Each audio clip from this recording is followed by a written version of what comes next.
Oh yeah, how's your fever? You feeling better now? Yes, I'm fine. Let me see your forehead. Ah! Guess it really has gone down. Are you worried about me?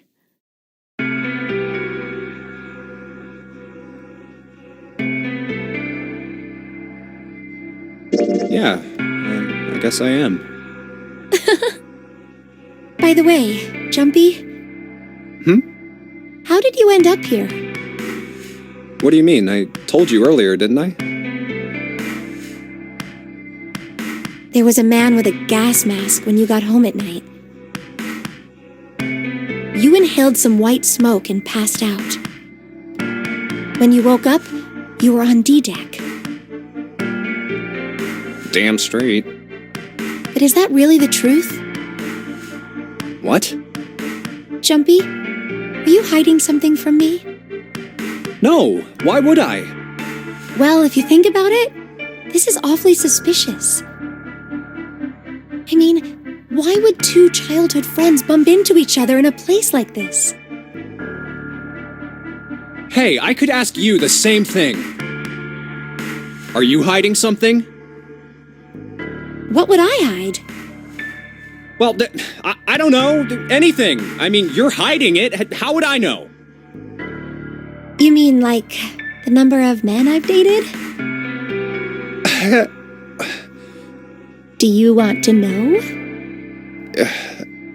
Don't worry. Only 18. Times 0. Yeah, I guess I just haven't met Mr. Right yet. Yeah, I see. Anyway, I'm not hiding anything. Just like you, Jumpy. When I woke up, I was on D-Deck. Well, you do have a point. I mean, why did Zero pick us? We haven't seen each other since elementary school. I wonder. Look for what connects the victims. That will lead you to the culprit. Do you remember Seven saying something like that? Yeah, I do. So? Well, that's what I'm saying. I think this must all have something to do with a classmate of ours. You got any ideas who it might be? No, nothing. Oh, Well, if it had something to do with school, then it could be one of our teachers, or maybe the principal. or the janitor, or the lunch lady. No, I can barely remember any of them. Yeah, I know.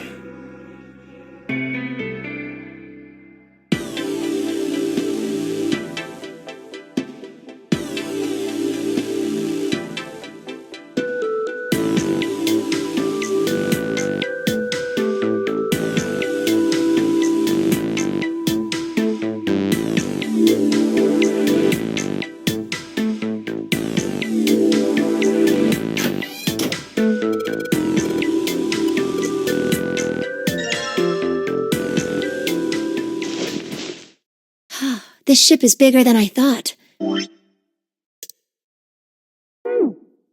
Yeah, it's probably about 900 feet long. Must be one of those fancy cruise ships. Of course, it doesn't really look like a cruise ship. Everything in here is really retro. Even if it's just some sort of style choice, there's just too much. Do you remember what Zero said? On April 14, 1912, the famous ocean liner Titanic crashed into Earth's moon. After remaining afloat for 2 hours and 40 minutes, it sank beneath the waters of the North Atlantic. Do you think maybe this boat and the Titanic have something to do with each other? That's a good point. I doubt he would have mentioned it if there wasn't a reason. Do you think this boat is a replica of the Titanic? A replica? Yeah, you know, like a copy of the actual boat. Who on earth would make something like that? Fans. Crazy Titanic fans. No way! Do you even know how much money that would take? No idea. But all they've got to do is break even, you know? Break even? Yeah, they could use it as a cruise ship. Climb aboard a piece of history, sail around the world in the resurrected Titanic. Hell, with marketing like that, they'd probably have more customers than they'd know what to do with. Do you really think people would want to ride on a ship with such an ominous past? It's the site of the worst accident in history. Over 1,500 people died. I wouldn't be surprised if you'd get cursed just for going. A curse, huh? Jumpy, do you believe in that sort of thing? You know, curses and stuff? Yeah, well, I guess so, to a certain extent. What about you? Nah, I guess that's kind of a dumb question. Yes, I do believe in curses. In fact, I think it was a curse that sunk the Titanic. What? A curse sank the Titanic. The curse of the Egyptian mummy. Supposedly, the Titanic carried the mummy of the priestess Amun-Ra, which was stolen from a pyramid. And they say that the mummy had a history. Everyone involved with it died mysterious deaths. Come on, I'm sure you've heard of it before. Those who open the coffin will be forever cursed. Haven't you ever heard that one?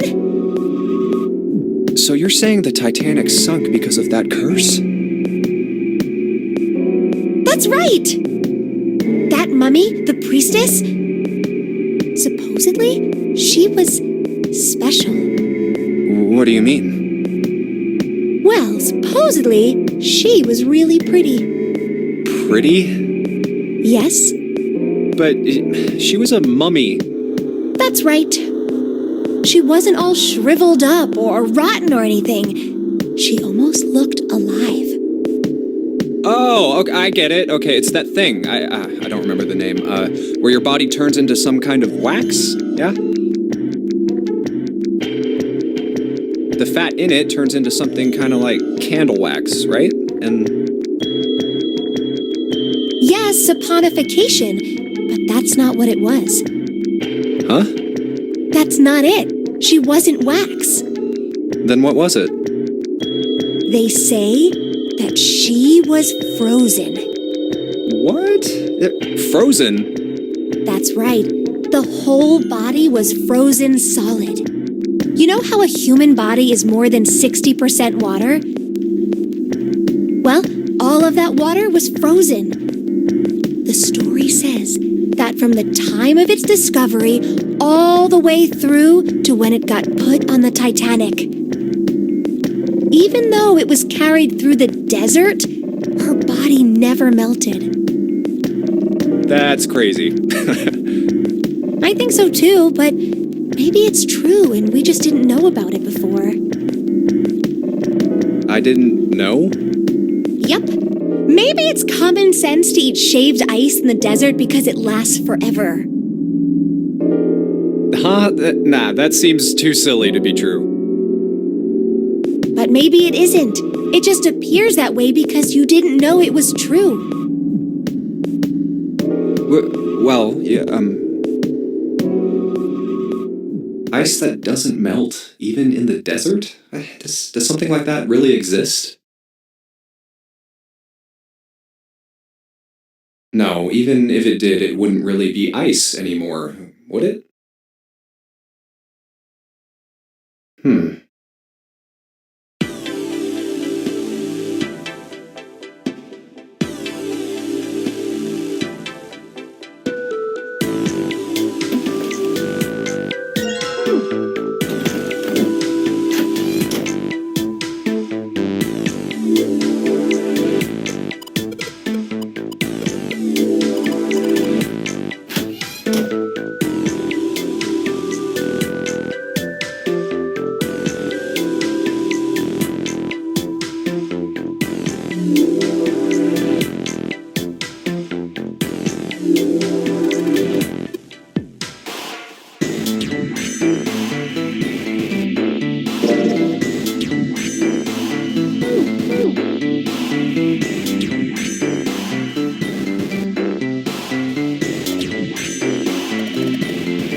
Hey, Junpei, you got a minute?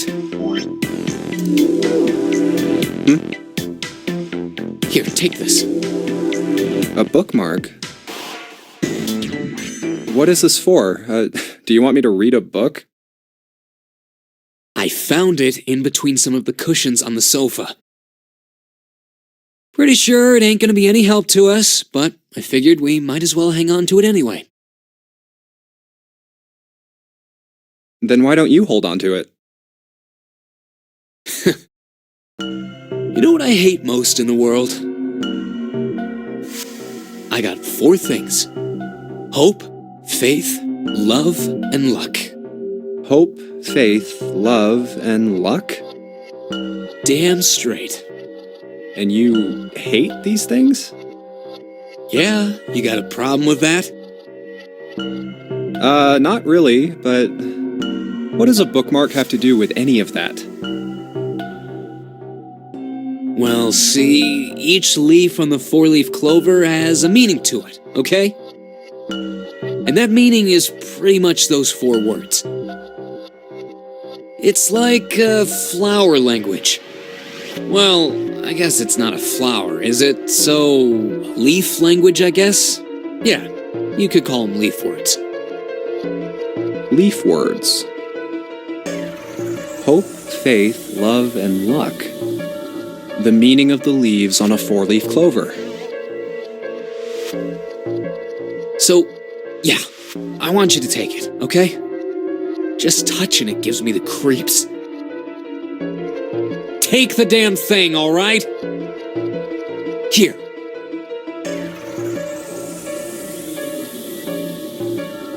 All right, sure. I'll take it. Oh, man, I feel a lot better now. That thing was a real pain, you know?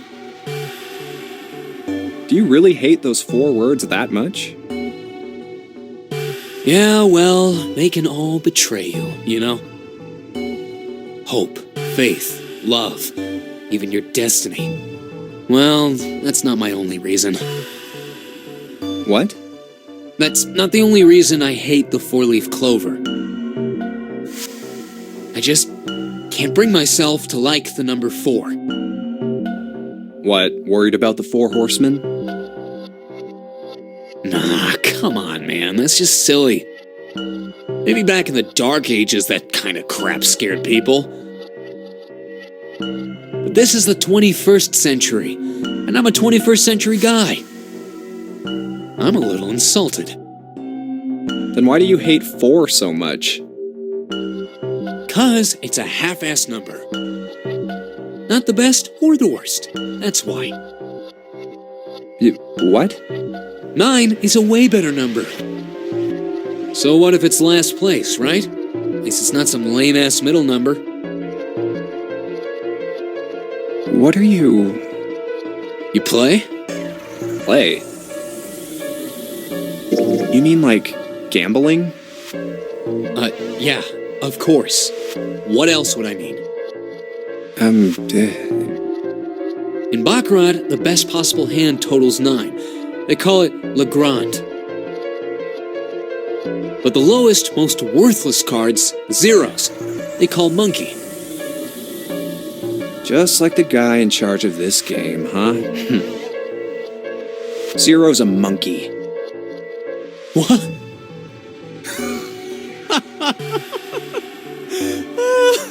Oh man, you're totally right. The guy who trapped us in here sure is one hell of a monkey.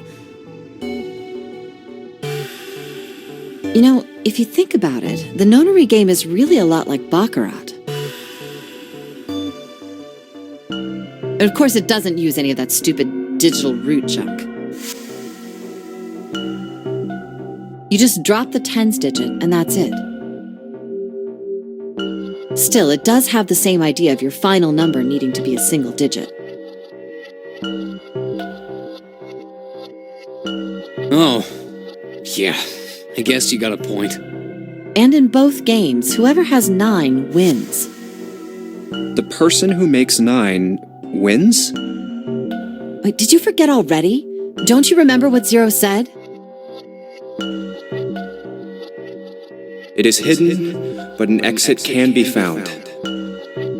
Seek a way out. Seek a door that carries a 9. So, if we want to get off this boat, we have to make a team whose numbers have the digital root of 9.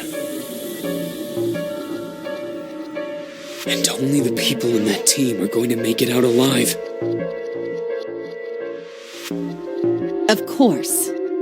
That's why it's called the nonary game. What? Huh? You don't know? Nonary means something derived from 9, or base 9. It's derived from the Latin prefix nona, which means 9. While we're at it, the prefix for 1 is uni. You know, like the unicorn, the horse with 1 horn. 2 is bi, like binary.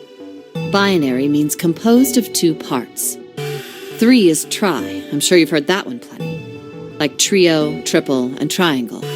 You get the idea.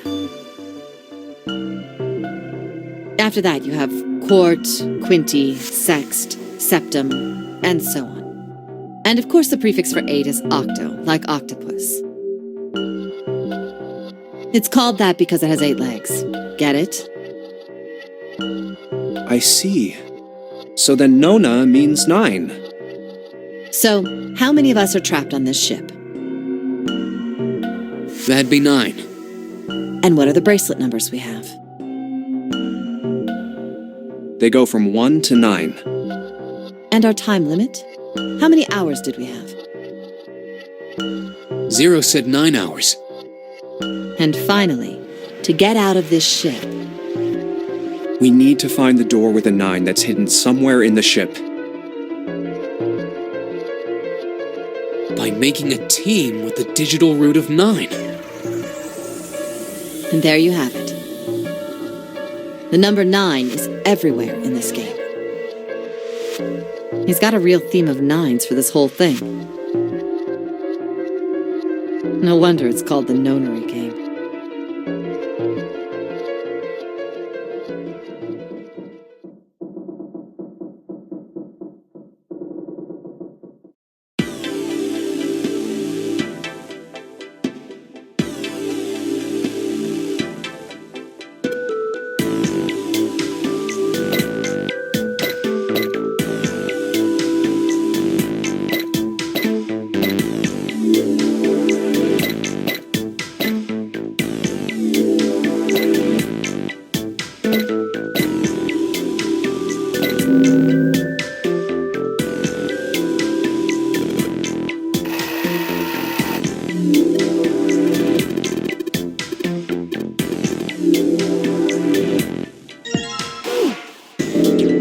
What's the deal with this picture anyway?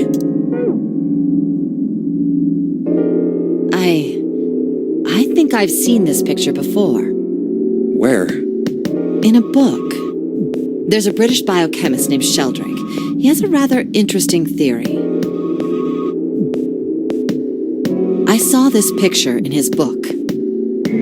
What's this interesting theory? Morphogenetic fields, which relies on the theory of morphic resonance. Man, I can't deal with this. Just listening to you talk about it is giving me a headache. It's not a difficult concept to grasp. In essence, he states that the shape of living organisms and their behavioral patterns are transmitted through a field not visible to the eye. What part of that isn't difficult, exactly? All right, how about this? Theory of the telepathic mechanism. Telepathy? Yes, telepathy. Well, perhaps not exactly telepathy, but it's close enough for a simple approximation.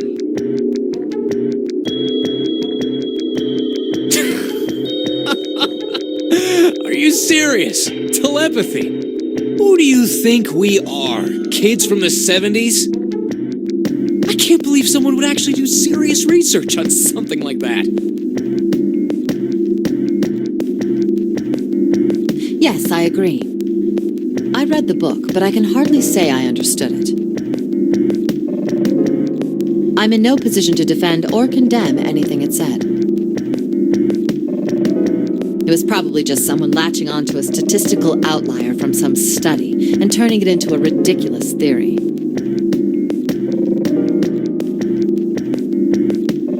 There's no scientific merit to any of it, I'm sure. But even so, Anyway, I saw a picture like that one in his book.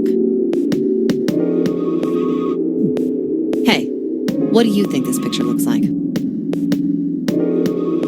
What do you mean? Isn't it just like abstract or something like that? It's just black and white scribbles. There's no meaning there. That's it. What about you, Junpei? Does it look like anything to you?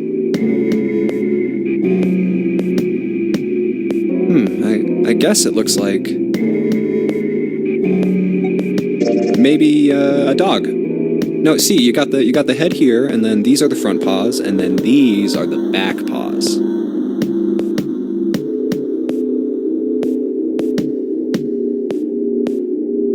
See? Oh, I see it. I guess you've got a point. How did you know? You're right. I didn't think you would have been able to guess that. So... now we know what it's a picture of, but I don't see how that helps us. A TV show from Great Britain did an experiment once. They took two similar pictures. Both of them were difficult to identify initially. But once you figured out the answer, you couldn't see it as anything else. These two pictures. The first was a woman wearing a hat. The other one, well, to make it easier, let's just say it was this picture of a dog. So, their experiment. First, they sent the picture to other parts of the world outside the reach of British airwaves.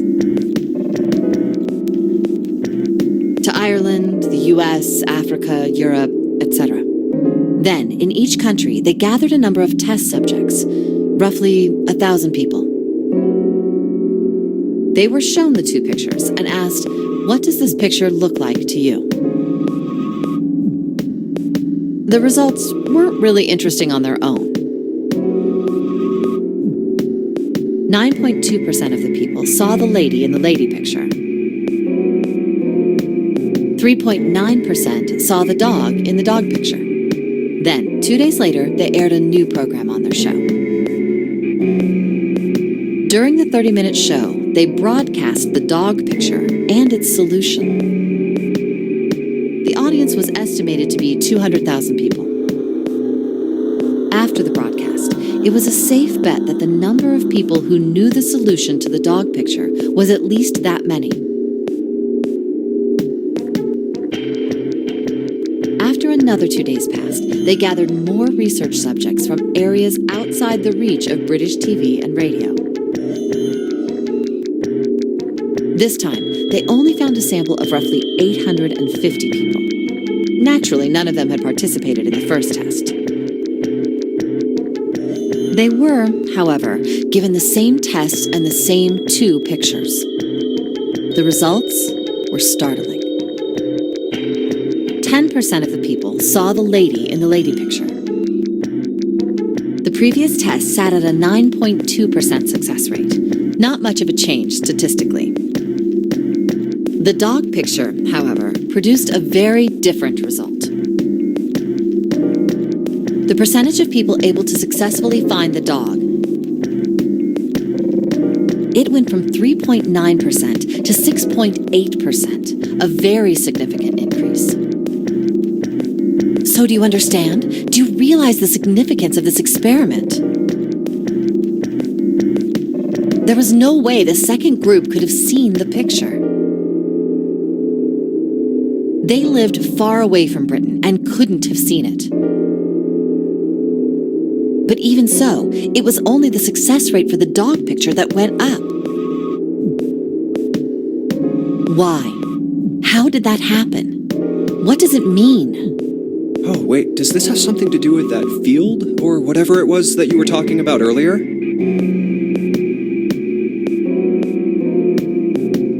A field not visible to the eye. So, if more people know the answer, then that information will pass through the field.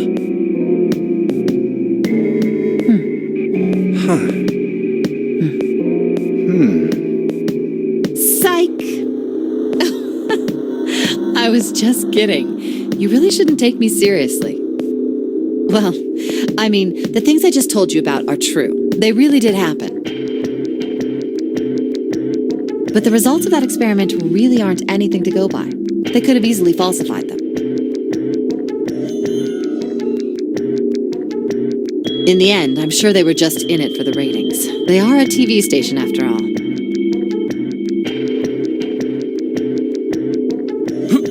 Right! Man, I gotta admit, you had me there for a minute. I, really thought you were serious. Of course not. Like I told you before, I'm sure it's all just pseudoscience. Oh, okay, right. All right, enough nonsense. We've got the key. Let's get out of here. Word. A field not visible to the naked eye. Morphogenetic field.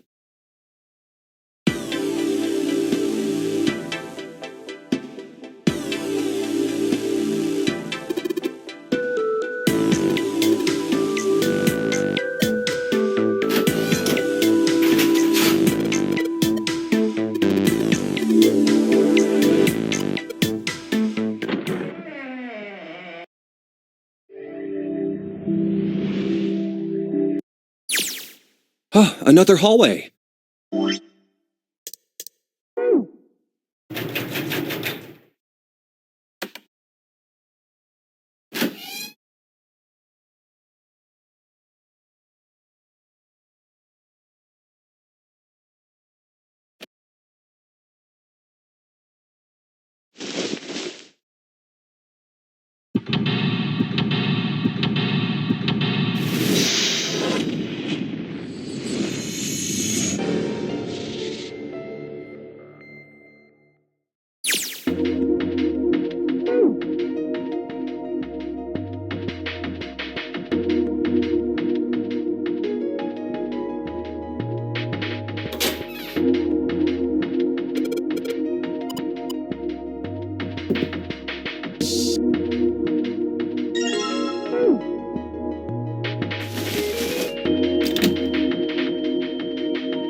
A rusty knife?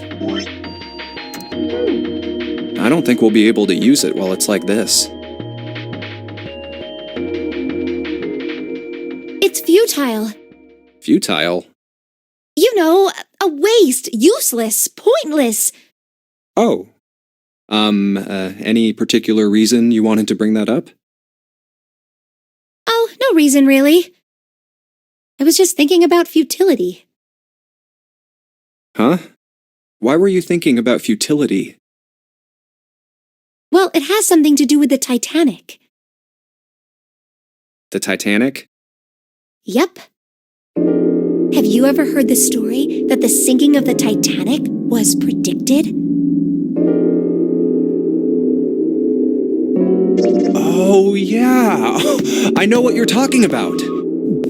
There was a novel that had a bunch of stuff in it that described the sinking of the Titanic before it actually sank. Yeah, that's the one.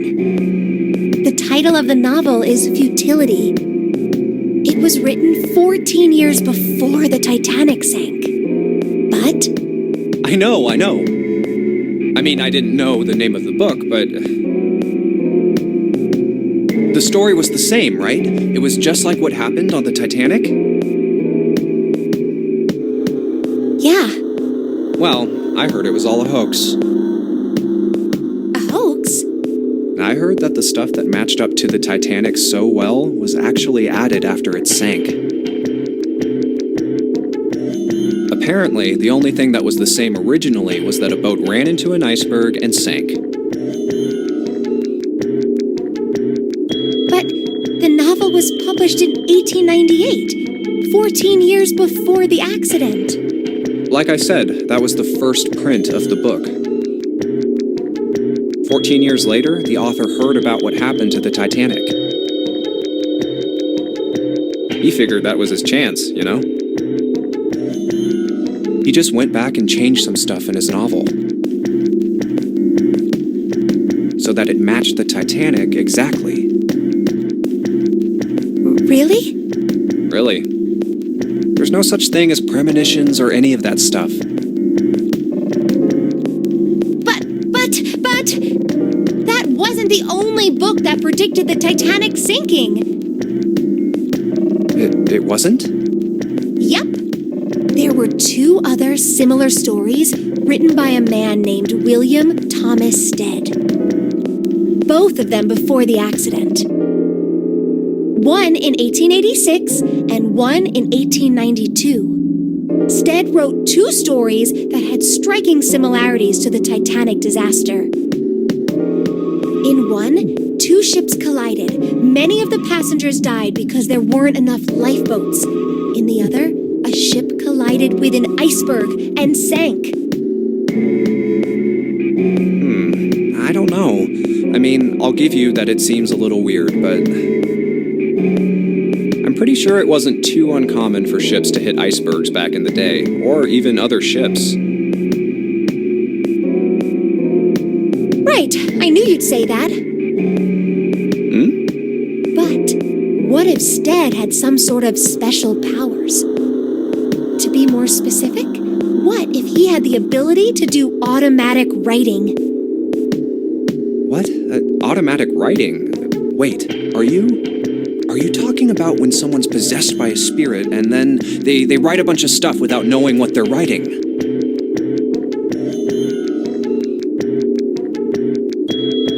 Yes. What do you mean, yes? That stuff's a load of bull. But Jumpy, you said you believe in curses. Come on, that's totally different. Okay, let's say, hypothetically, that automatic writing isn't a total load. These guys still couldn't have predicted the sinking of the Titanic. When this Stead dude wrote his thing, nobody had died on the Titanic yet. So if automatic writing is about being possessed by dead people, who the hell possessed him so he could write that stuff? That's not it. What's not it? Stead wasn't possessed by a spirit. He was doing the possessing. What are you smoking? William Thomas Stead was a passenger on the Titanic. He just wrote down what he saw with his own eyes 20 years before it happened.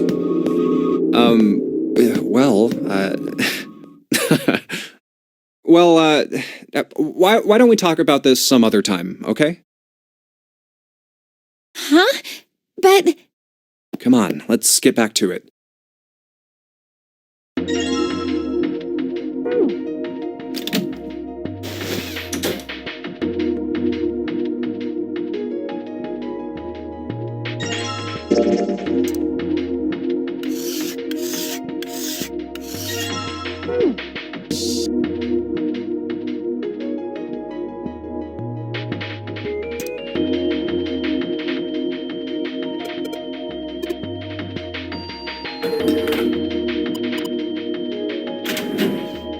Oh, it's cold in here.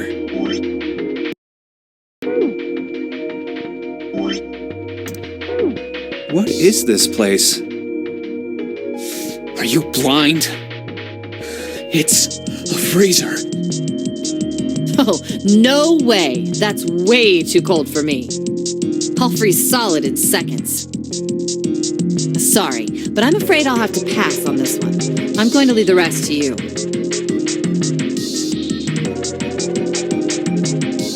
Oh, whoa. It's really cold in here. Hey, you don't need to be in here. You had a fever just a little bit ago. You should stay outside. We got this.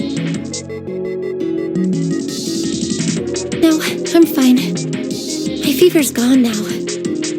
But... Huh?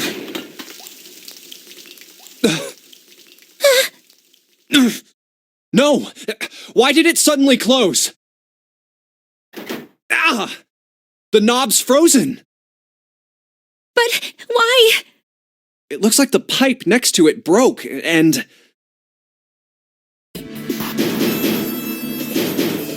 Hey, Lotus! You're out there, right? Open the door!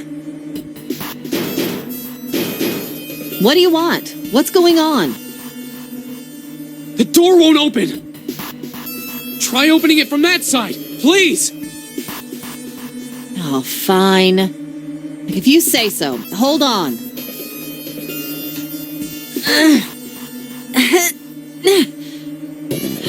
It's no use.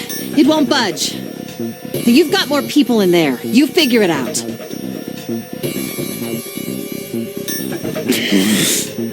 Oh.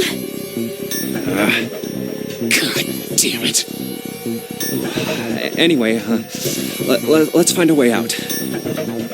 If we don't get moving, we're gonna be permanent residents. 2 heads are better than none.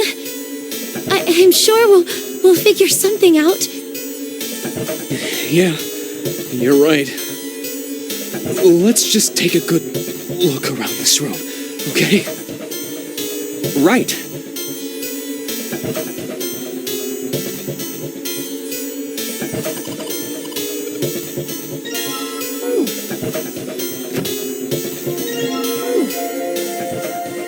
Dry ice is just frozen carbon dioxide, right? Yeah, it is. I wonder how warm it has to get for it to turn back into gas again. Hell if I know. How is that going to help us anyway? Oh, well, I figured we might be able to use it to get out of here. Carbon dioxide sublimation point is negative 109 degrees. Any warmer than that, and it'll turn into gas. Any lower, and it becomes a solid. Oh, how do you know that? Despite my looks, I'm the the queen of random knowledge. Looks bad to mess up when you're showing off.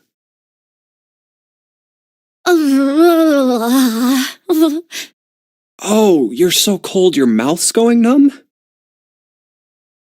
Yes, that's right. You're just doing that on purpose, aren't you? Come on, guys.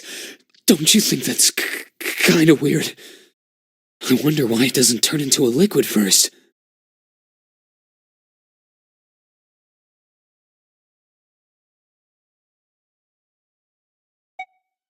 It is kind of weird.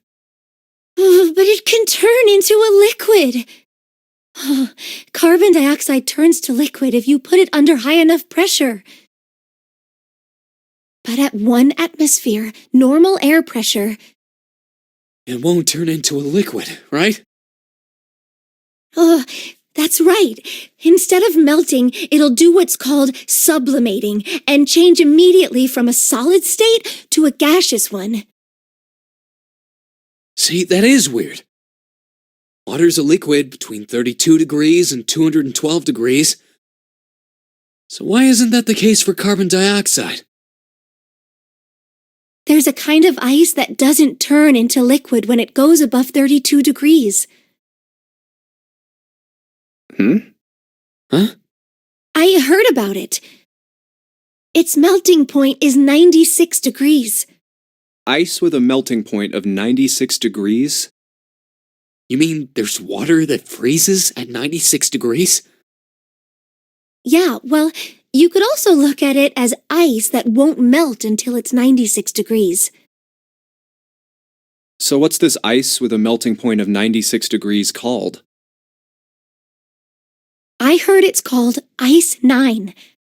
Ice 9? Originally, Ice 9 was a made-up substance invented by a science fiction author.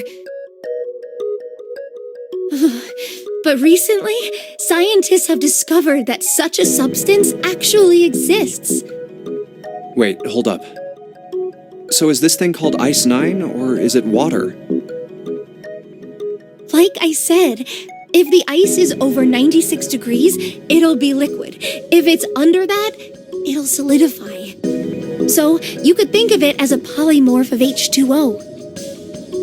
Here, think of it like diamonds and graphite. They're both made of carbon, right? But depending on the structure of the crystallization, the hardness and structure are completely different. So you're saying normal water and this Ice 9 are like that? Yup. Have you heard the story about the crystallization of glycerin? For 150 years after the discovery of glycerin, people cooled it, warmed it. They did all sorts of things to it. But whatever they did, it never crystallized. However, one day in 1920, some glycerin on its way to England by ship was discovered to have crystallized during the trip. Scientists around the world wanted to research this new crystallized form of glycerin and asked for seeds. A seed is a sample of the original crystallized substance. With a seed crystal, further crystallization of glycerin would be easy. However, something very strange happened. Not only did the glycerin encouraged by seed crystals begin to crystallize, even the samples nearby did, even though they were tightly sealed. And it didn't end there. After that day, it doesn't matter where in the world it is. All glycerin crystallizes naturally when cooled to less than 64 degrees. Before that day, no matter how glycerin was cooled, it refused to crystallize. But once the crystallization had begun, it was almost like, how do I put it? It was almost like all the glycerin in the world was communicating. Communicating in some way that we can't sense. And now it's happening everywhere.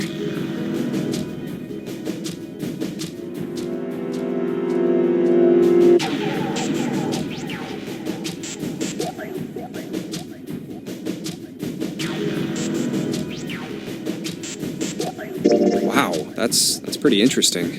But, what does that have to do with Ice 9? What she's saying is that it's a lot like Ice 9. What happened, I mean. A lot like? Oh, that would be bad. If water everywhere started freezing at 96 degrees, man. It'd be the end of the world. At any rate, we're not gonna have to worry about the end of the world unless we can get out of here pretty damn quick. Alright guys, I think that's enough of that. I didn't think we'd get quite this far off topic. I mean, I know I'm kinda at fault here, but we can't be screwing around anymore. So seriously, I might go by the name Santa right now, but I didn't grow up in Iceland. I freaking hate the cold. So let's get cracking, alright? We gotta find a way out of here. Selfish, isn't he? Ice 9 is interesting and all, but we can discuss it more once we get out of this freezer.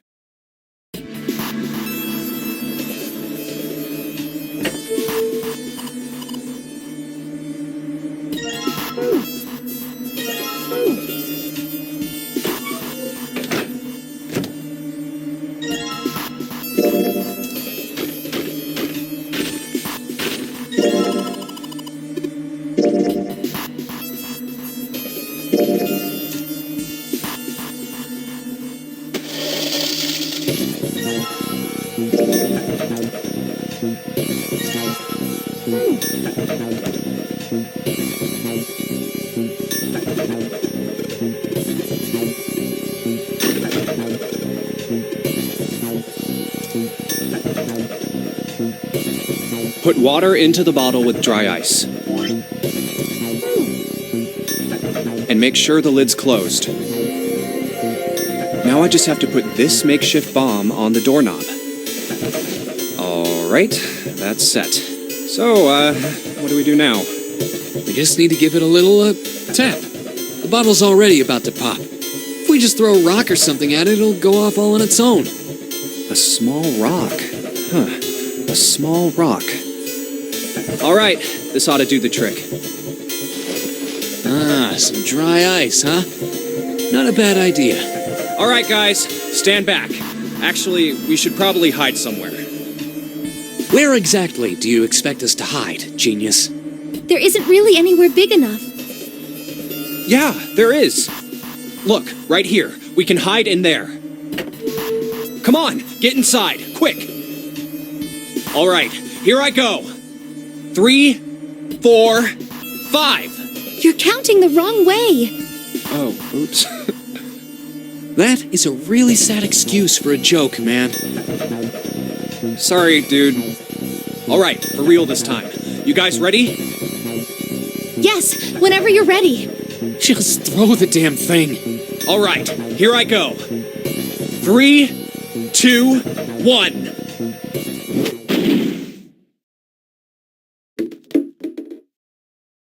Jumpy! The ice on the door, is it gone? Yeah, it's gone! The blast must have shattered it. Yes! All right, let's see if it opens. Hooray! We're out! Move!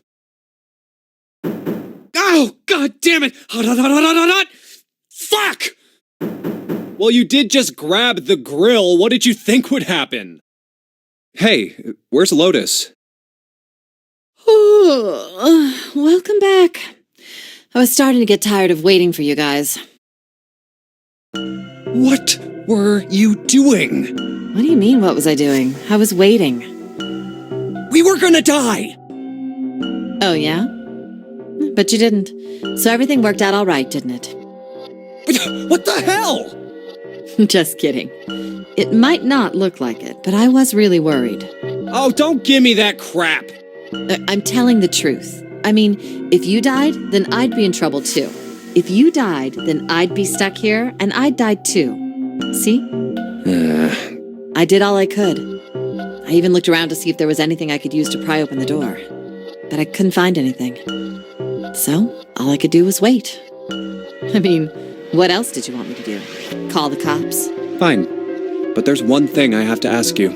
What's that? You didn't close the door, did you? What? You think I closed the door on you? Why would I do something like that? It closed on its own. I told you before, if you die, then I die too. Yeah, I guess so. If she had really wanted to kill us, all she had to do was bar the door from the outside. But she didn't. Well, she didn't do anything. She's only lazy, or negligent at least, not an attempted murderer. Well, I'm sorry. I'm sorry I doubted you. Oh, yes, well that's all right. As long as you understand. Hey, no more screwing around, you two. Break time's over. Especially for you, lady. You've just been sitting on that fat ass of yours while we were freezing to death. How rude! I was plenty busy. Yeah. How about you put all that energy into something besides bitching? Let's go.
I think we... The elevators are over there, so that means...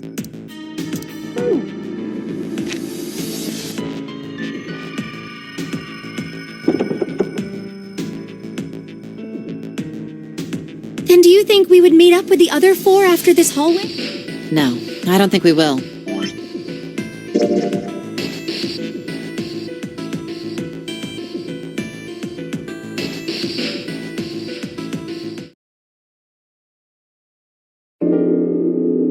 Well, we really don't have a choice now.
You think we should go back?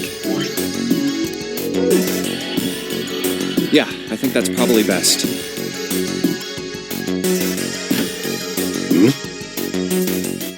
Hey, Seven, what's up? Oh, well, Is that a medicine bottle? I got curious about it. Here, Ethylene diamine tartrate? yeah, that's right. CDT. What kind of medicine is that? It's not medicine. I think it's an industrial strength detergent. Why would they have something like that here? Well, probably to clean stuff up. Clean what up? Fuck if I know. Still, it looks like it's cleaned my brain up. You remember something? Yeah. Well, I remember a story about EDT. Happened about 50 years ago. There was this factory somewhere in America making big old EDT crystals. They were making it to sell as an industrial strength cleaner, like I told you before. But a year after the factory started up, something strange started happening with the crystals they were building. Water molecules started attaching themselves to the EDT crystals. This made them into a sort of mutation of the original crystals, called a hydrate. Once the crystals turn into a hydrate, though, it's useless as a cleaner. The factory had to just dump the crystals. As a hydrate, they were useless.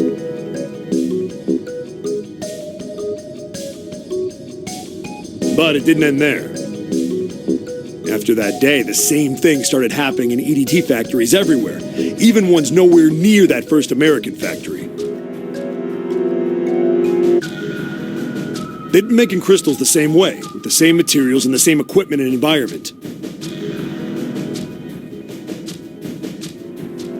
But now, all of a sudden, every single crystal they formed turned into a hydrate.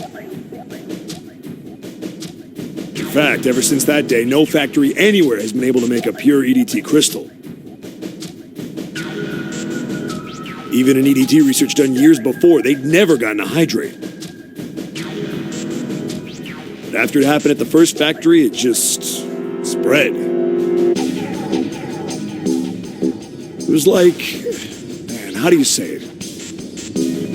Like the molecules were communicating with one another. Transmitting information in a way humans couldn't perceive. This phenomena spread throughout the world, right? Yeah, that's it exactly. But how did you know? I heard another story, kind of like that one. When? In the freezer? What? The freezer? Yeah, June told me.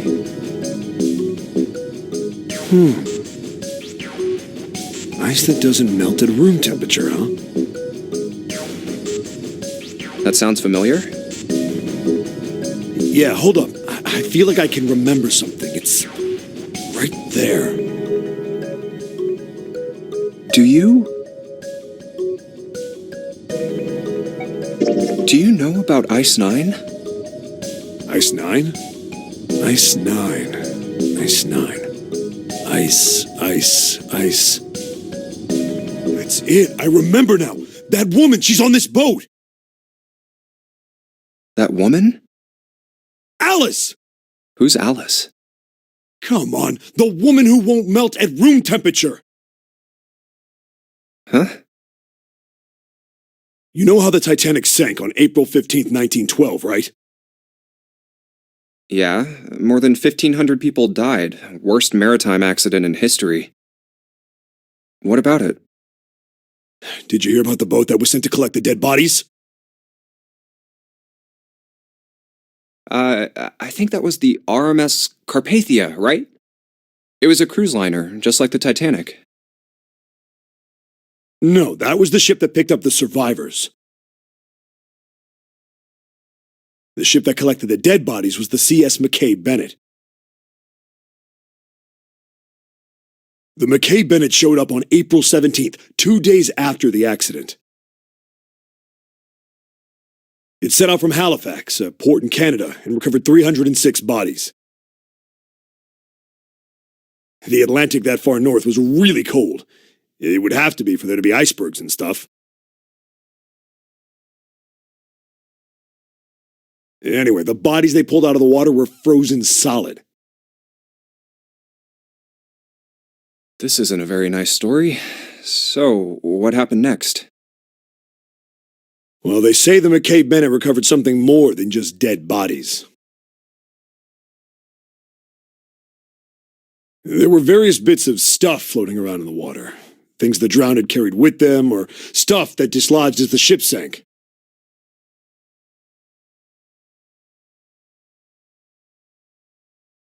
One of the things they found was a coffin. A coffin? Yeah, a wooden one. The craftsman who made it must have been pretty skilled. It wasn't just a wooden coffin. It was all wood, no nails, no reinforcements, no gaps in the wood anywhere. The thing was airtight. The crew got pretty curious about what might be inside it and opened it up. They had to get a wedge and hammer it open. It was so well made. Inside, they found a woman, or I guess you should say they found the dead body of a woman. Her hair was thick and black, and her skin rich brown with no blemishes or signs of decomposition. They say that she looked gorgeous, like a goddess. She was obviously dead, but everyone who looked at her said she just looked like she was sleeping. Her skin was so lifelike, she looked like she might wake up any minute. And she didn't, though. Like the rest of the bodies they found, she was frozen solid. Eventually, the McKay Bennett finished searching and returned to Halifax. 306 bodies were unloaded and taken ashore. However, it was warm enough that they began to thaw. They say that the stink was horrible. But there was one body that didn't thaw. And that was... The girl in the coffin! That's right. Everybody thought for sure that she'd melt and start to rot like the rest of them eventually.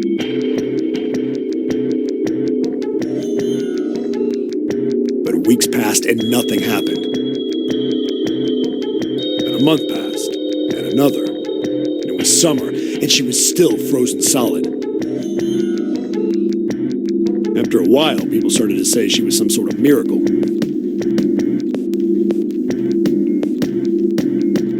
Rumors about her started to spread. People came to visit Halifax from all over. After a while, people started to call her All Ice. Alice. Of course, those rumors didn't last long. Why? Well, she up and disappeared. One day Alice was there, the next day she wasn't. They say someone snuck into where they were keeping her and stole the body. With the body gone, the rumors followed pretty quickly. And after a while, no one remembered her. You might be able to find something about her if you could find a newspaper from back then, but that's about it.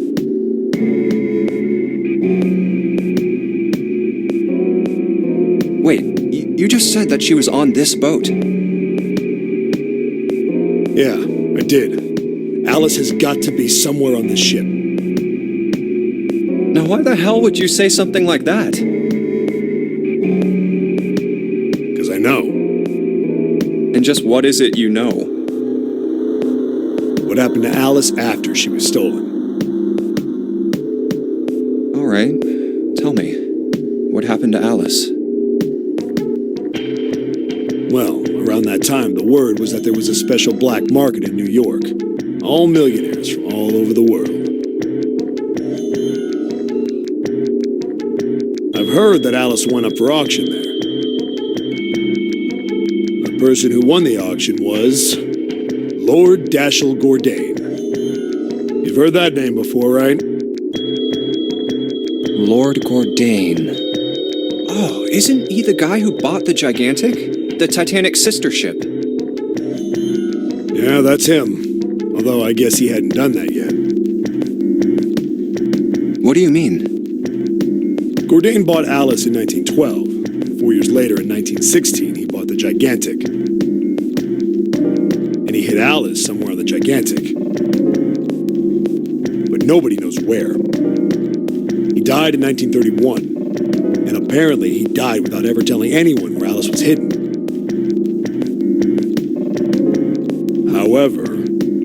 However, what?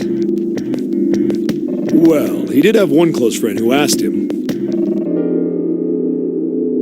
"Where is Alice?" And he said, "Alice sleeps in a small chamber past the Forest of Knowledge beneath the navel of the Gigantic." What the hell is that? Is it some kind of riddle? Your guess is as good as mine. So that's it. Whatever you think, I believe it. She's hidden somewhere on the Gigantic. In other words, she's hidden somewhere on this ship.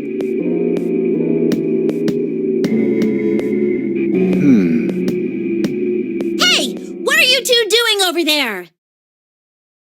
Stop wasting time and get over here! Okay, we're coming. Jeez! Yeah, so anyway, that's the story.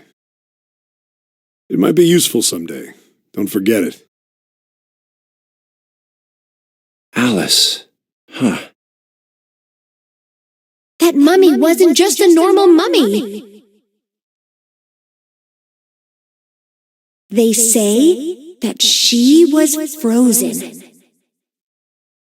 The story says that from the time of its discovery all the way through to when it got put on the Titanic. Even though it was carried through the desert, her body never melted. Then was that Egyptian priestess Alice? Did the water in her body become Ice Nine? No, that's nuts. There's no way somebody like that could exist.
Hey, hold on. Oh, what's up? Where's Clover? Huh? Oh, God damn it. Where the hell did she go? Okay, just hold on a minute. I'll go get her. Sure thing. Hey, Clover, what's wrong? Come on, let's get out of here. What are you doing? Did you want to come back here and say goodbye to John? Hey, Clover, can you hear me? My brother might be dead. Huh? That's why we couldn't find him. If he's dead, I'm going to be next. What are you talking about? What's wrong with you?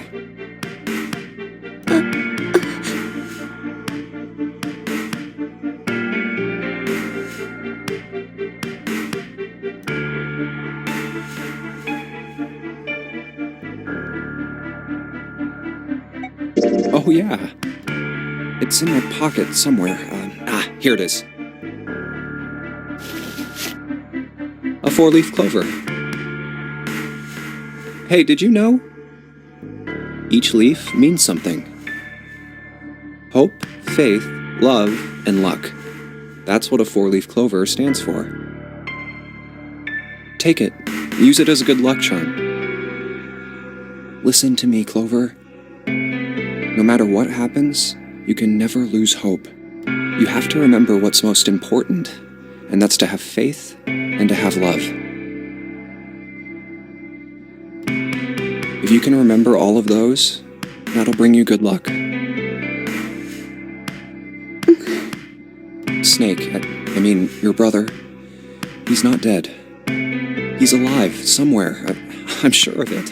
You've just gotta believe in that.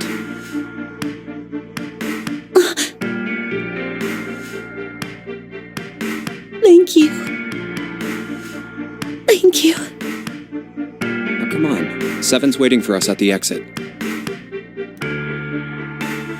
Wait, before we go, there's one thing I want to ask you. What's that? What do you think when you hear the word experiment? What? Oh, I guess it was just a coincidence then. I mean, that you knew about the 4-leaf clover. Look, I'm sorry, I don't want to be a jerk, but you are making less than no sense right now. Oh, no. It's nothing. Just forget about it. Oh, don't give me that. You really think I could just drop this? What is this experiment you were talking about? You promise you won't tell anyone? Cross my heart. Really? Really? I can trust you, right? Of course you can. Okay then, I'll tell you. I'll tell you what happened on this ship 9 years ago. Wait. On this ship? Yeah, this ship. It was an experiment to test some sort of psychic thing. Communicating through these fields that you can't see. Fields that you can't see? Like, think about this. This is John, right? But is he really John? Huh? Isn't this like Locke's socks? Or the ship of Theseus?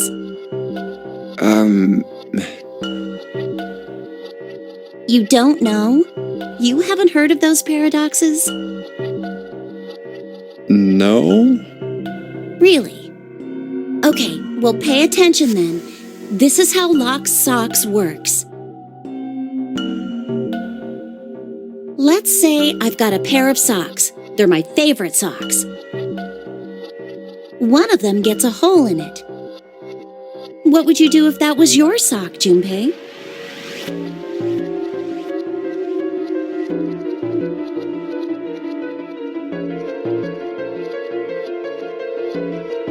Well, I guess I'd patch it up. Get some cloth and close up the hole. But what if another hole opens? I'd add another patch, I suppose. What if another hole opened after that? Another patch, I guess? Well, let's say you just keep adding new patches. Until eventually the original cloth of the sock is totally gone. Once you get to that point, can you really say they're the same socks you started with? Well, that's tough. So, that's the Locke's socks thing? Yeah, the ship of Theseus is a lot like it. The ship of Theseus. If you keep fixing the damaged parts of a ship, eventually it ends up with none of the parts it started with. Can you really say that ship is the same one you started with? And what if you took all the old parts from the first ship and built another one somewhere else? Then which ship is the real ship of Theseus? The one you repaired, or the one you built with all the original parts? Hey, do you think it's the same? What's the same? These guys. Is this John, or is it Lucy now? John's head and heart are both his. But apart from those, and a single arm, the rest of his body was once Lucy's. We're just like these mannequins. Think about it. The cells in our body change every day. Old ones die and new ones are born. Maybe part of my arm is made of stuff from a fish I ate once.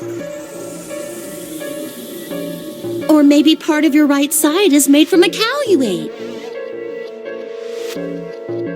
If you take it a little further, those cows and fishes are made from something else too, right? That's how we're all connected. Through fields that can't be seen with the naked eye. Hey, what the hell is taking you two so long? How long are you going to make me wait?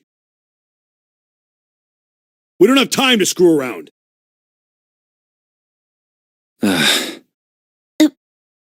Oh? What were you two doing? Was this some sort of secret meeting? No, it wasn't. We were just Just... playing with the mannequins. Huh? Let's go, Junpei. Playing with mannequins, huh? Didn't know you were into that kind of thing, Junpei.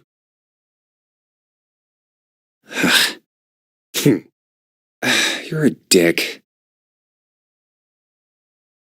Alright, I'm gonna open it now. Is that cool? You don't need to keep asking, just do it, alright? Fine then.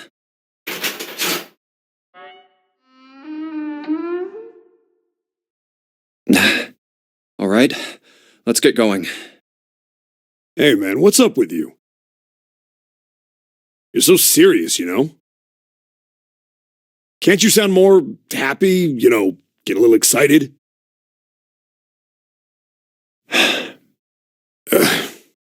Not really.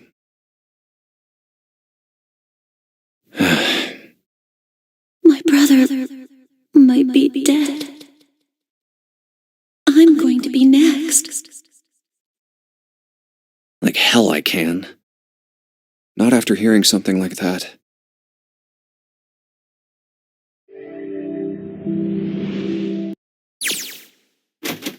There too, huh?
Of course there's a reason.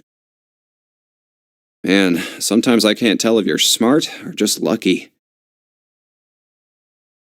Huh? This. The Saturn key card.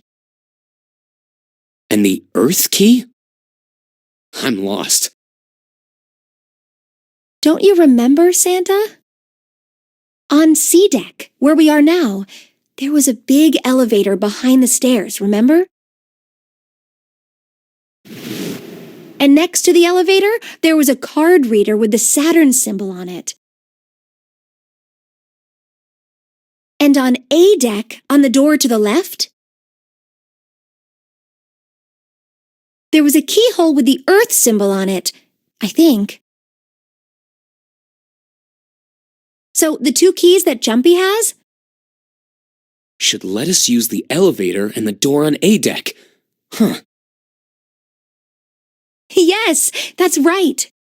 All right, I got it. Let's get started then. What do you say we split into two teams? Lotus and I will search the Earth one, so you two can search Saturn. All right, now how do I... Oh, it only has the upside-down triangle on it. I guess there's no up button. Well, we may as well try pushing this one.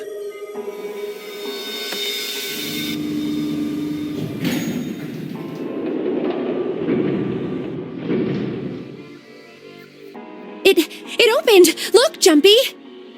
Sweet! It opened! Let's get going.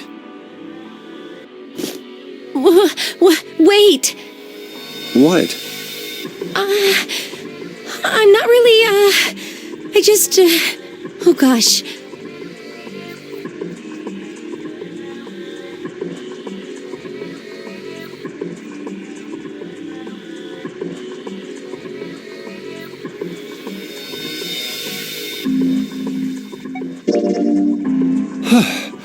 Come to think of it, the lower floor, D-deck, is completely underwater. An elevator heading to a submerged floor. That is pretty scary.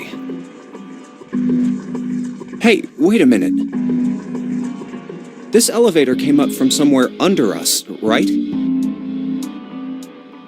Well, yes, I guess it did. It didn't open right away after you pressed the button. There was a motor noise like it was moving, and then it opened. Yeah, exactly. Yes. So, take a look inside. It's not wet at all, is it? The walls and even the floor are totally dry. Oh, you're right. They are. Well, let's test it. Test it. Yeah, watch this. Now, I'll just put one foot inside the elevator and look over at the buttons. Oh, there's only two. E and C. All right, I'll push E.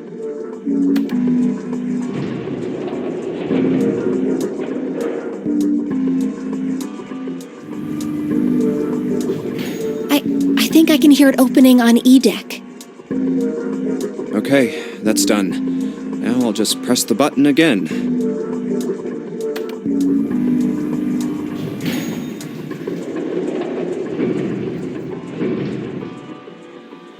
Yep, not a single drop of water to be seen.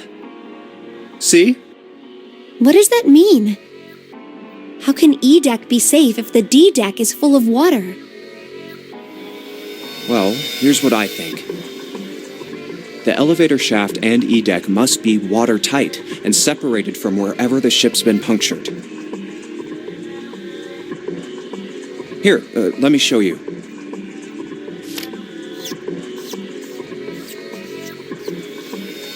I see. So is that why the ship hasn't sunk? The shape of the inside keeps it all from filling with water? Yeah, I think that's what's going on. So I'm gonna go down and check it out. You stay here, all right? But Come on, just do it, all right? I'm coming with you. Huh? Hey, wait!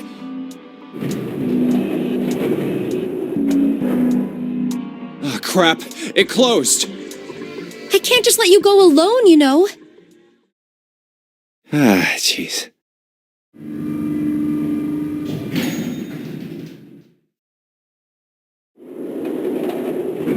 It looks normal. Oh, knock it off. It's just like I thought. This part hasn't flooded. Come on, just look around. There's no water here. You're right. It's not flooded at all. See? But there's a whole lot of water. Yeah, right on top of us. What's gonna happen if the ceiling breaks? We'd probably die. Oh no. Don't be so casual about something like that. At any rate, we should probably go back as soon as we can, once we're done looking around down here. Lotus and Santa might already be back. Okay, good idea. Now then. Iron bars. Well, we can't go over there.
But I don't... Where could Zero be hiding? I think Zero is one of us.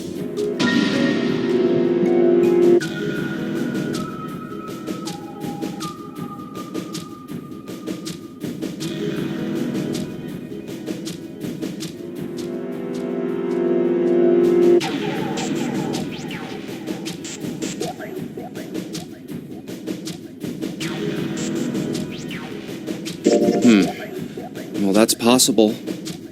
Huh? Like Clover said, Zero might be one of us. What are you saying, Jumpy? Didn't you hear what Ace said? Exactly. I said we shouldn't suspect one another for no reason. No reason. I've got a great reason. And what's that? The bracelets. Why are the bombs in our bodies connected to the bracelets? You're all thinking Zero's hiding somewhere watching us, right? If he's doing that, then he could just detonate the bombs by remote control if someone did something they weren't supposed to. It would be a lot more precise and a lot easier. But if that's the case, then why is the bomb set off by the detonator in the bracelet?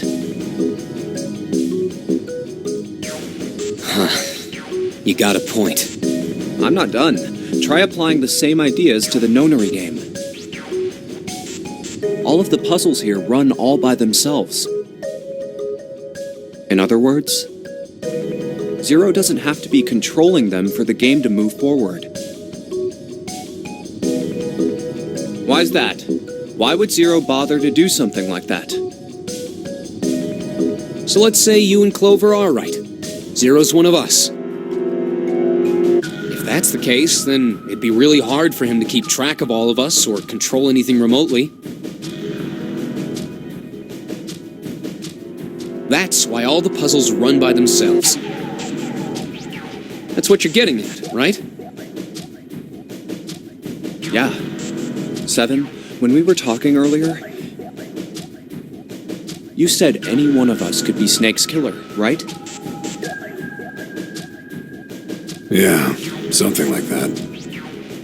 All right, then. I've got a question for you, Ace. You said something like Zero must be the one who killed Snake, right? Yes, something like that. I can't think of any other explanation. So what do we get if we combine those? They fit together pretty well, I think. Something like this. Whoever killed Snake is Zero. Hence, Zero is one of us. 7 and Ace's theories aren't mutually exclusive. They actually complement each other pretty well. At least they do if Zero is one of us. What were his motives? His motives? Yes, isn't that pretty important? Why would Zero want to hide as one of us? Oh, well, that's because, I don't know. Well, so much for making a persuasive argument, Junpei. In other words, you only had circumstantial evidence. I don't really think that's enough to go on, you know? Ah.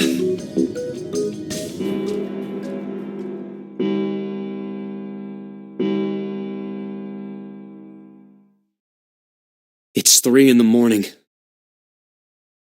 That means we have 3 hours left. Then we need to move now.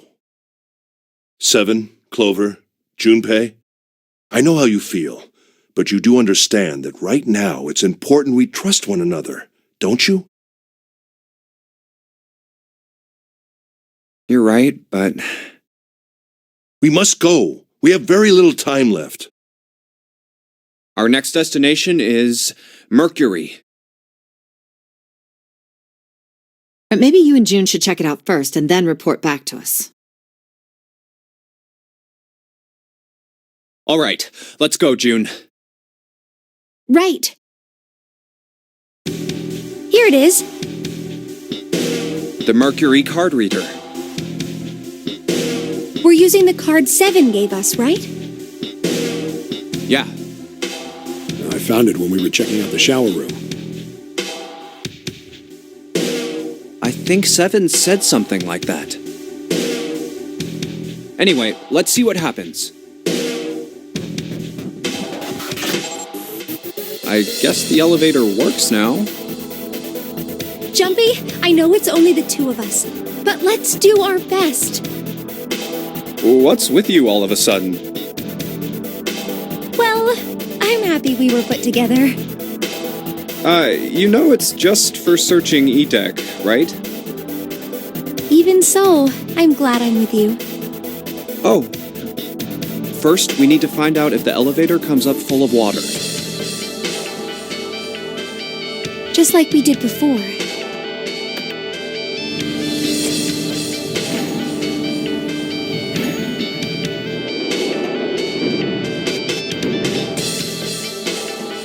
Oh, here it is.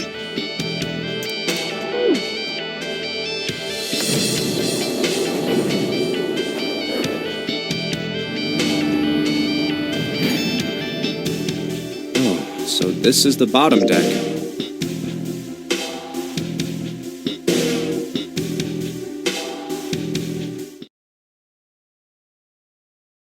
One, two, three, four. All right, 7 pieces.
Oh, pocket watch. Might I take a look at it? Hey, man. What are you doing over in this room? Oh, I just thought I'd come check up on the two of you. Is there a problem? Yeah, there is. You checked on us. Now get out of here. We split this stuff up for a reason, all right? That's a lie. We didn't have to split up the work. I just want to talk to Clover alone. That's why I sent Ace to the wheelhouse.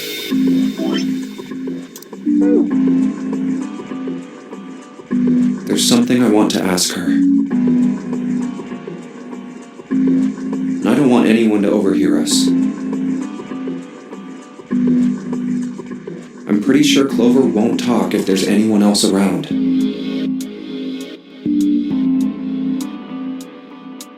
That's why when Ace showed up again, I got a little desperate.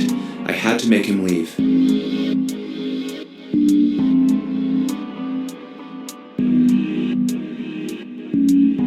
Oh, I see. Of course. I apologize for the intrusion. Well, best of luck.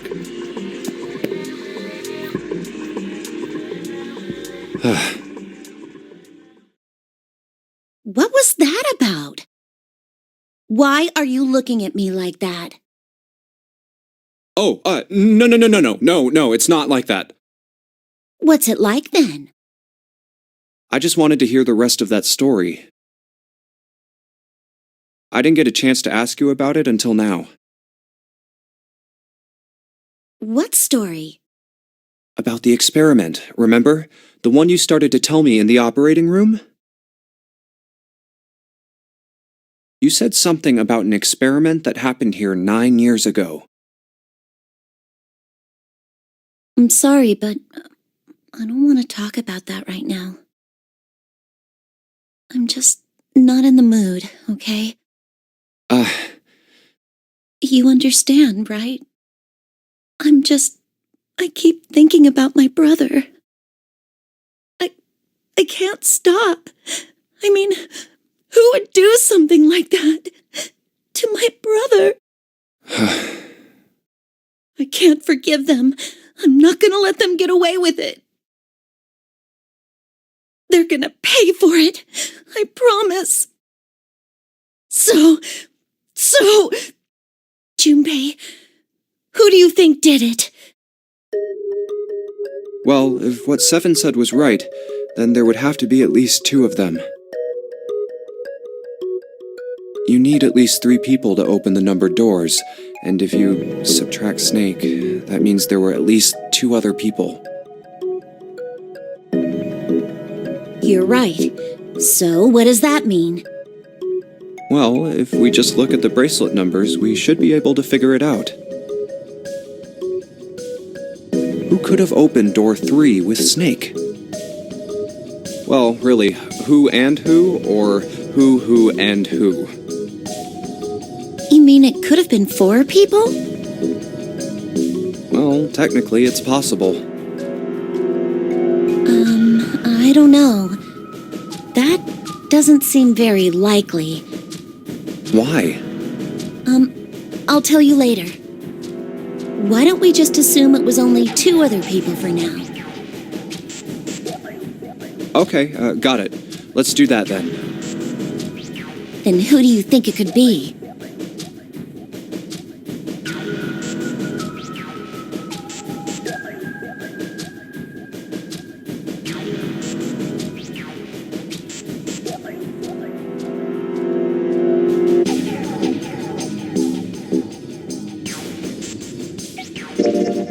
Would it be Santa and Seven?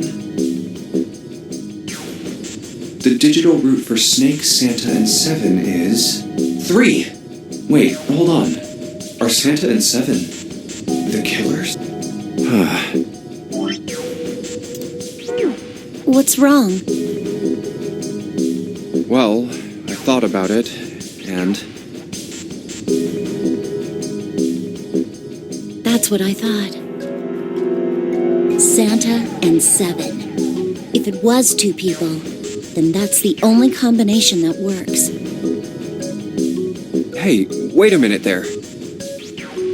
Don't you think it's a little too early to be jumping to conclusions? Well, all I said is that those 2 would have been able to open door 3 with your brother. There might be other possibilities. Well, what other possibilities? Are you saying you think that it was 3 or 4 people? I really don't think that's likely. Why not? Can I borrow your pen and paper? Yeah, here.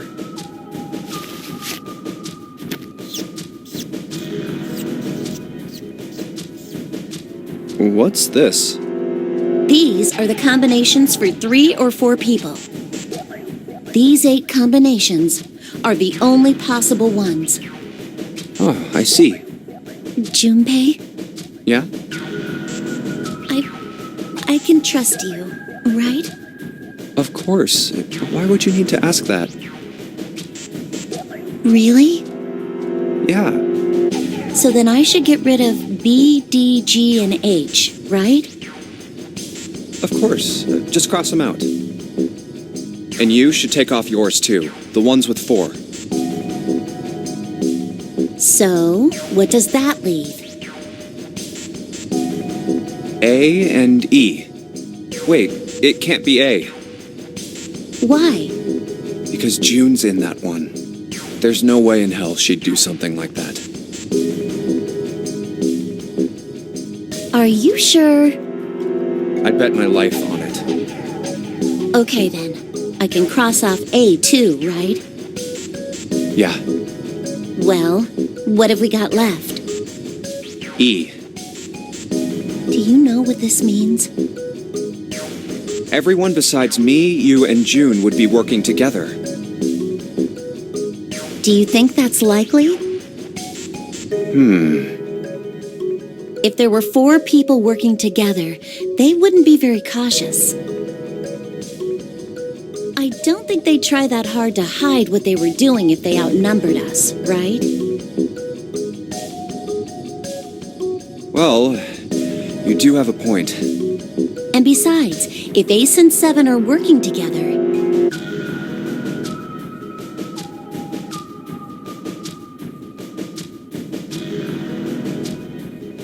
they could have easily gotten rid of me when I went to the shower room with them.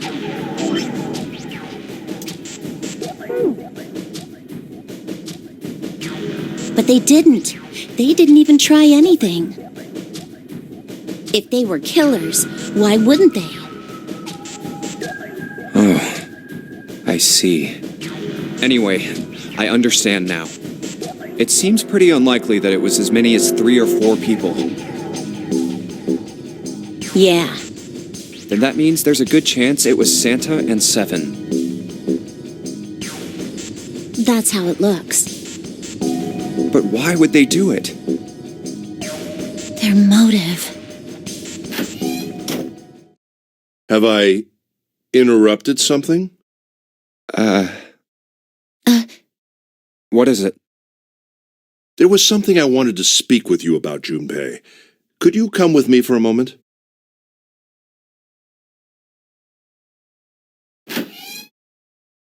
Go ahead.